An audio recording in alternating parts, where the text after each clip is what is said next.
So good day to everyone. So we are back again and gagawin natin ngayon is 3.17.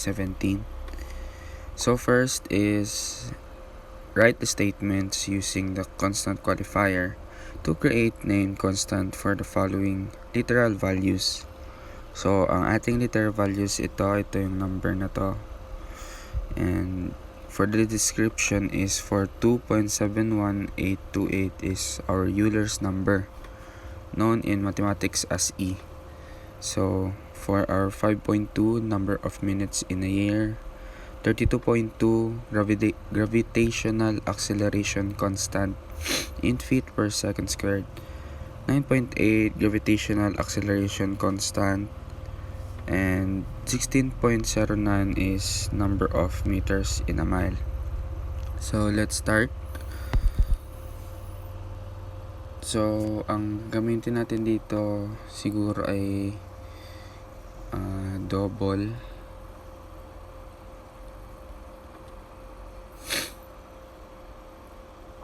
For ano ba yung nauna?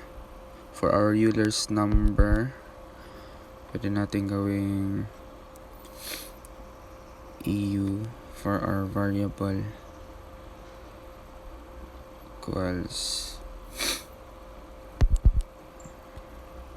2.71828.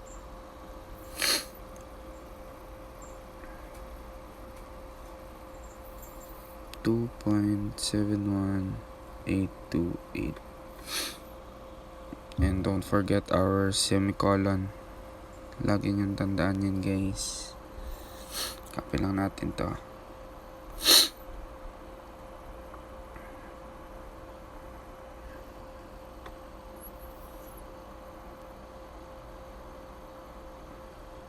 So, constant double yung gagamitin natin kasi yung ating value, yung letter value natin, meron siyang decimal. Hindi tayo pwedeng gumamit ng integer. So, sunod ay numbers in a year. Ano ba pwede natin gamitin? NY.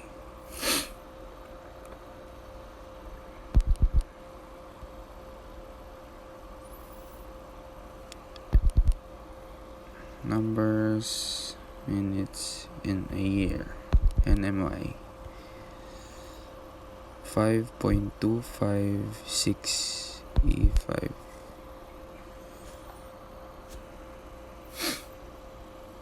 5.256 E6 E. Ano yun? 5.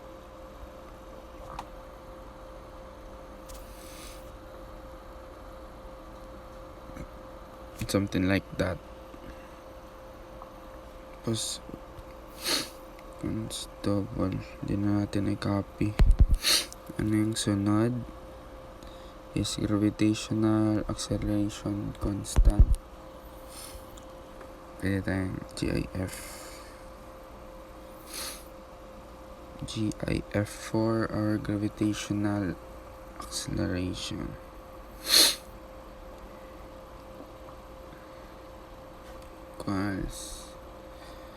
Ano yung value niya? 32.2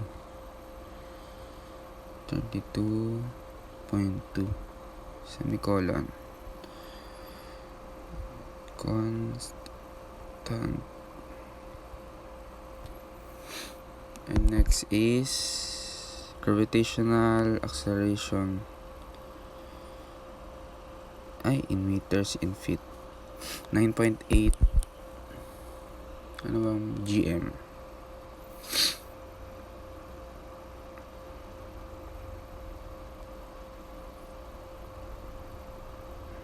Semicolon.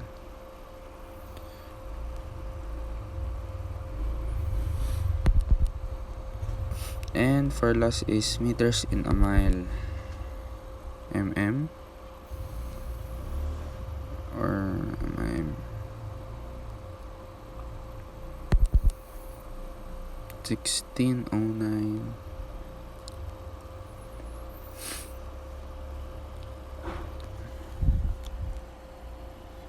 So mag-input tayo ng code. Pag maglabas, gamitin natin ay cout.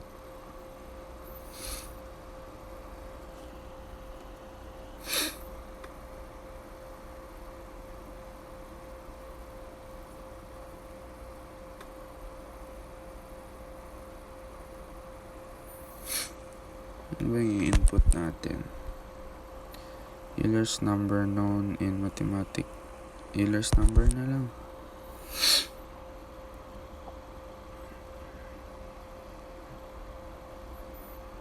Euler's number.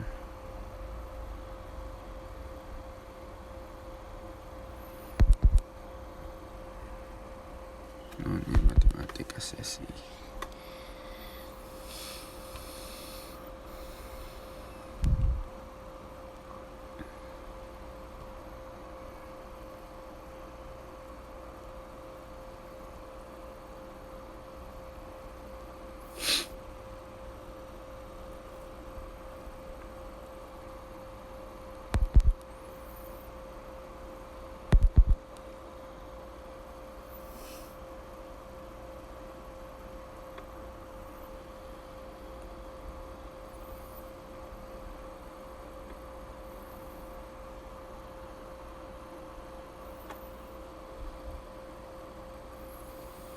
Ilagay natin for the value is yung Euler's number para ma-input yung 2.71 yung 2.71828. Ilagay natin yung value dito ng EU.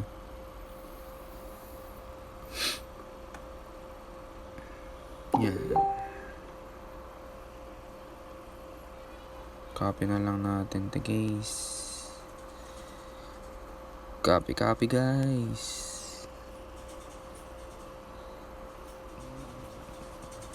Tapos for our second value, ito natin ng NMY. Ito na yung ano ulit yun, yung number of minutes in a year.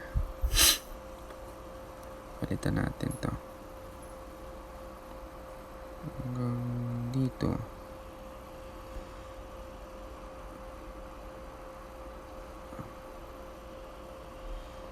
Yun.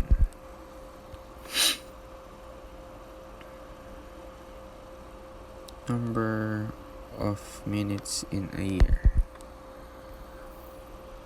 Number of minutes in a year is, try nga natin, wait lang kung nagana ba siya.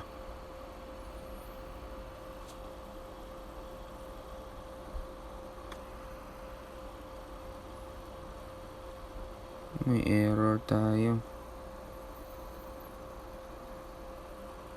Ito yung ata.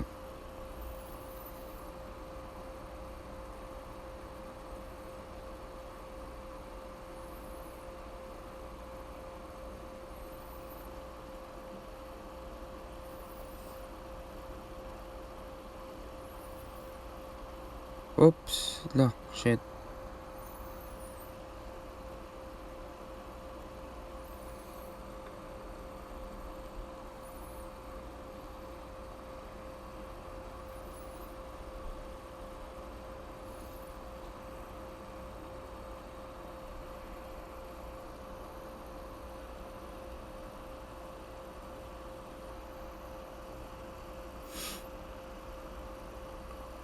Try daw natin.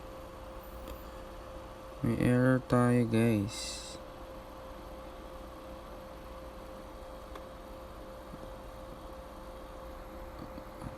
Mali ata yung icon niya tayo.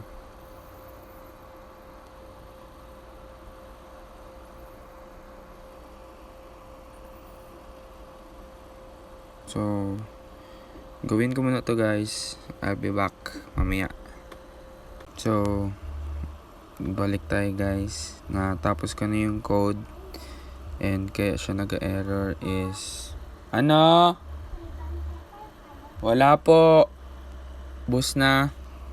Sorry guys, patalastas may nagbili. Sana tayo. Yun. Kaya nagamaliin kanina kay meron siya yung konyo.h something. Ewan ko bakit nagamali. So tinanggal ko. And yun na. Ito na yung code natin is nilagay ko na rin yung dito yung Euler's number is for EU and NMY for number minutes in a year and GIF for gravitational acceleration in feet feet per second squared yan, di ko alam paano yan, no? Tapos the gravitational acceleration in meters GM and number of meters in a mile is MIM, meters in a mile. So yun na, i-run natin ang code. So yun na, ito na yung ating output. So thank you guys for watching. I hope you enjoy. Bye bye. So good day to everyone. So we are back again to another checkpoint, and for today is gawin natin yung 3.18 is connected din siya doon sa 3.17, but in this checkpoint, in this problem is write the define directives for literal values listed in question 3.17. So naglagay na ako nung define doon sa code natin. Nilagay ko na rin yung yung mga literal values. Ito nilagay ko na rin yung dito yung define EU and MY. So EU is for our Euler's number, tapos NMY is for our numbers minutes in a year. GIF is for gravitational in feet per second. GM is for in meters, gravitational in meters. And lastly is the MIM for our number of meters in a mile. So ginamit natin yung define. So ano nga ba yung define? So ginagamit ito siya sa C++ is for a processor defined directives directs the preprocessor to replace all subsequent occurrence of macro specified replacement tokens. So ginagamit ito siya para ma-identify nung programmer yung name, yung pangalan na i-input natin para ma-identify yung ating literal itong numbers, parang ganun. Yun yung purpose ng ating define. So mag-input na tayo ng code para ma-identify yung ating literal numbers.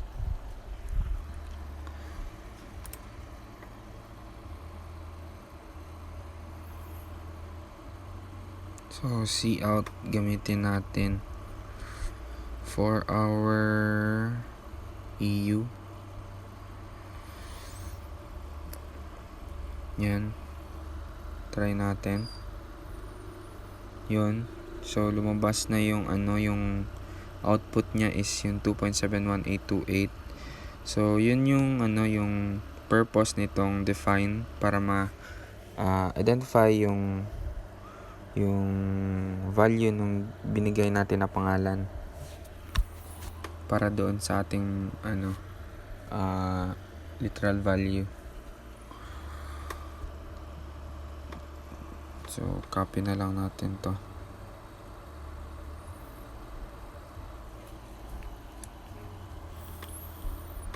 Paste.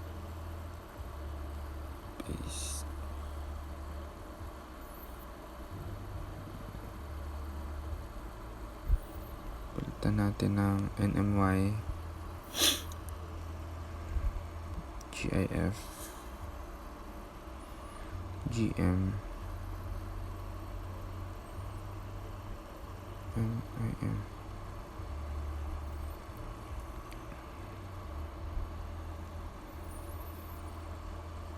So yun. So yun, tapos na ating code. Try natin. Ay.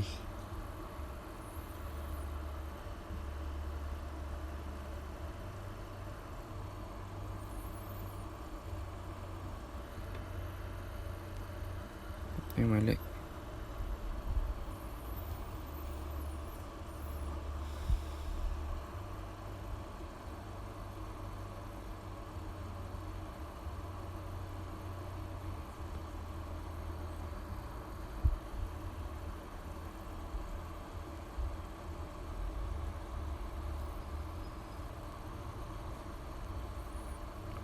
Lagay tayo ng endline para maayos yung ating output, para di siya magdikit-dikit.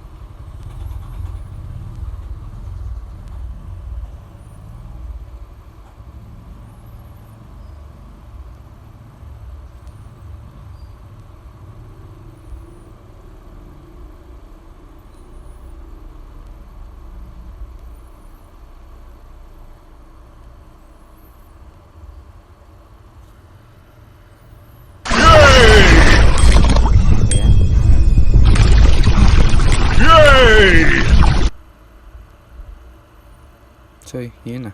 Lumabas ng ating output. So, yun guys. Thank you for watching. Bye-bye. So, good day to everyone. So, we are back again here in our video. So, dito naman tayo sa 3.19. So, assuming the user enters 6 in response to the question, what will the following program display on the screen? So, ito yung program na i-input natin sa code.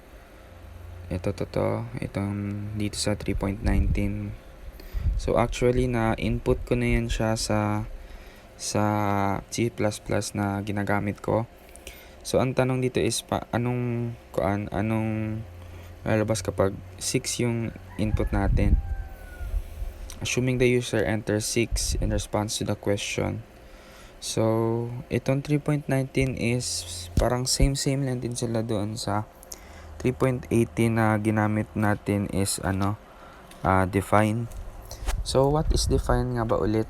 So, define is it allows the program to give a name to a constant value before the program is compiled.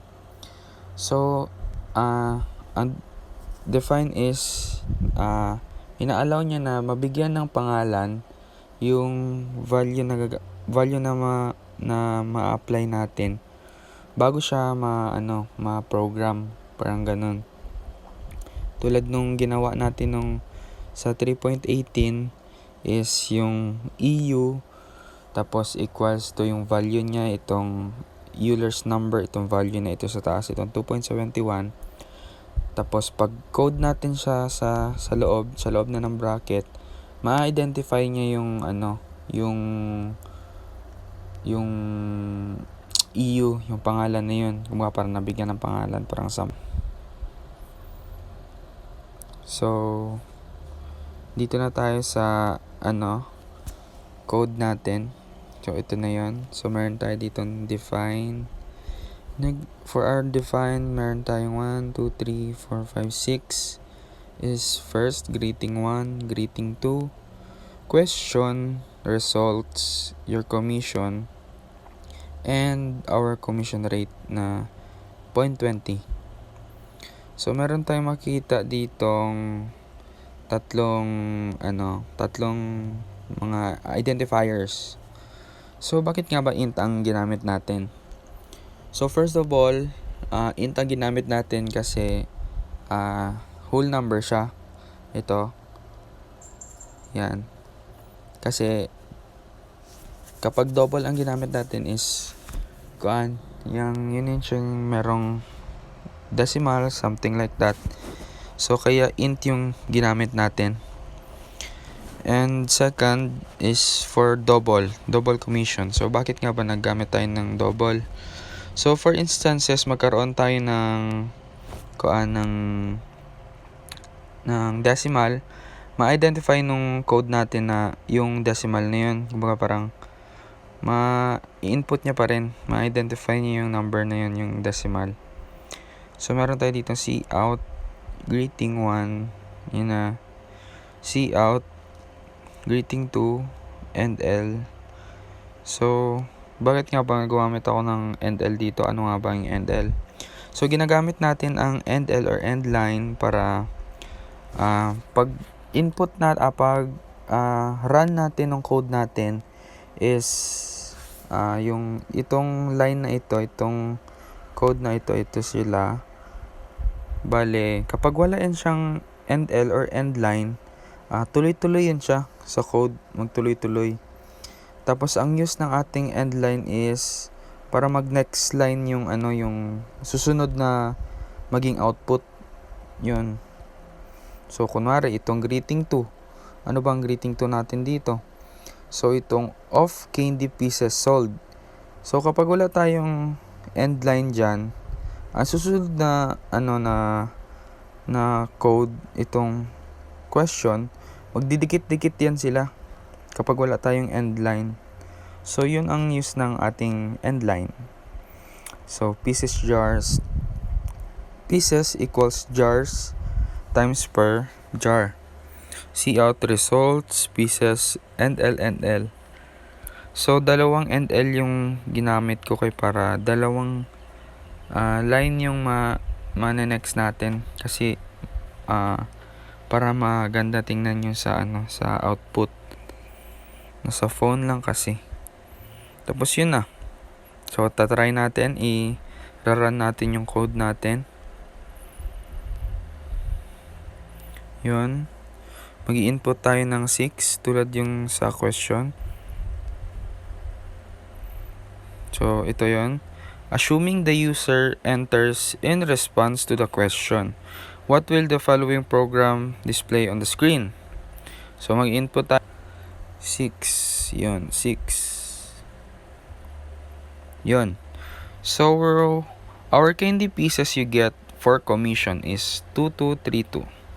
So that's all guys. Thank you for watching. I hope you enjoy. Bye-bye. So good day to everyone. So we are back again at our coding. So dito na tayo sa 3.20. So complete the following program skeleton so it properly converts a speed entered in miles per hour to feet per second. 1 mile per hour is 1.467 feet per second. So hint, to convert a value in miles per hour to feet per second, multiply it by 1.467. So ito na yung code. Try natin. So first dito meron siyang comment na define a name constant conversion. So with the value of 1.467. So I think na gagamitin natin dito is double kasi merong decimal.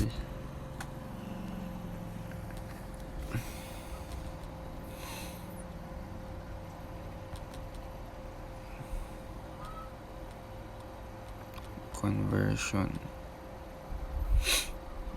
is equals to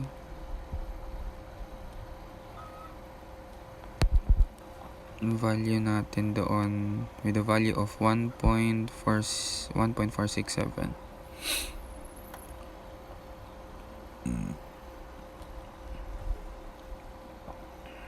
with the value of 1.647 ay 1.467.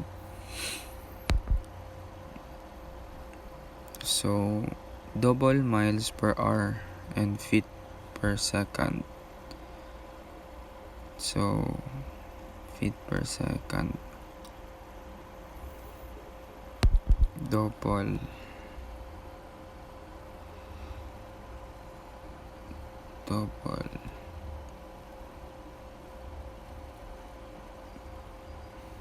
mile ano na lang mph pati feet per second.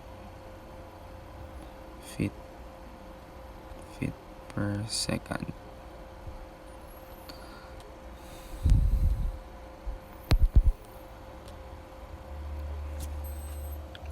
See out, this program converts miles per hour. Copy na natin to. Cause why not? Coconut. Pwede ba? Pwede nga. This program converts miles per hour to see out per speed per second. Enter the speed of mph. Palitan kaya natin ito. Iba ang nilagay ko eh. H. This is scene miles per second. Tagalin natin ito. Palitan natin.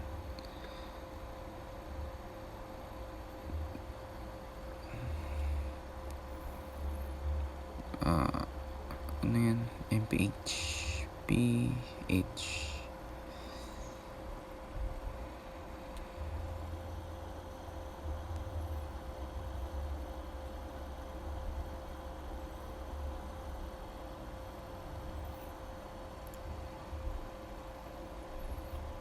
So next,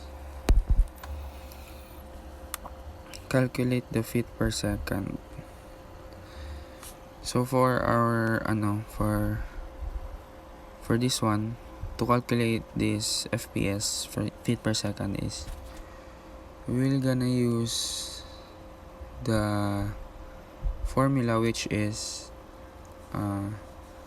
miles per hour times this value 1.467 multiply it for 1. Ito yung sinabi, to convert a value in miles per hour to feet per second, multiply it by 1.467. Okay,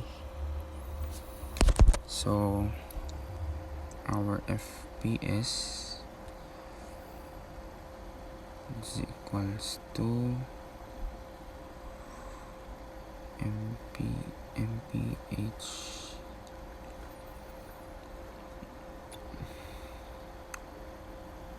lobat na ako. Conversion. So ang kasi ng conversion natin, ang value ng conversion natin is 1.467. So ay multiply niyo yan. So this is copy na natin to. Pwede ba?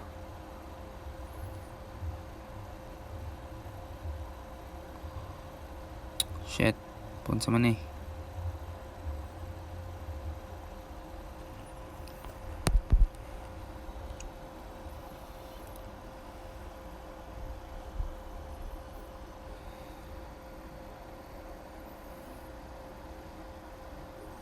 Feet per second.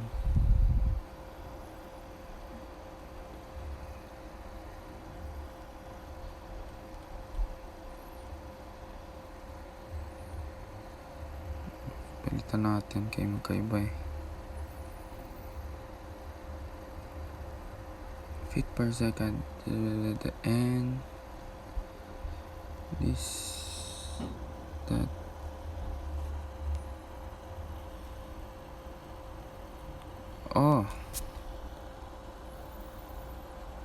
Hindi talaga pwede na may konyo. Don't know why.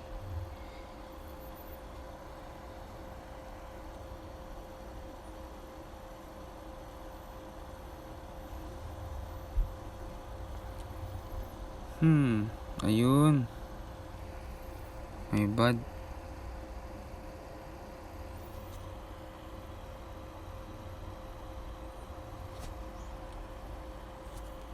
Why? Anong mali natin?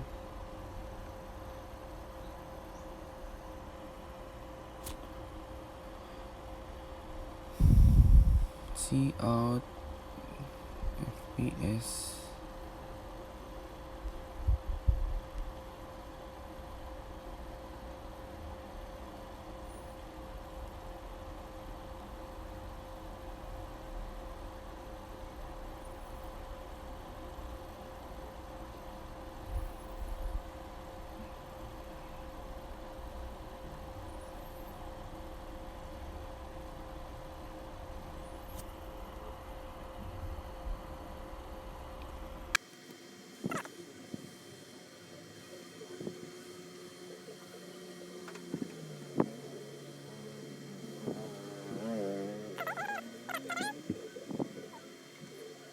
guys. So kanina tinatry natin, hindi siya gumagana na mag-output. So nakalimutan natin is yung semicolon. So guys, huwag nyo talaga kalimutan yung semicolon kasi yun yung mga bagay na maliliit lang pero napaka-importante. So try natin i-run. Run natin. Yun na nag-run. Input tayo 24. So yun. So ito na yung sagot. 35.208 feet per second ating miles per hour. Thank you for watching.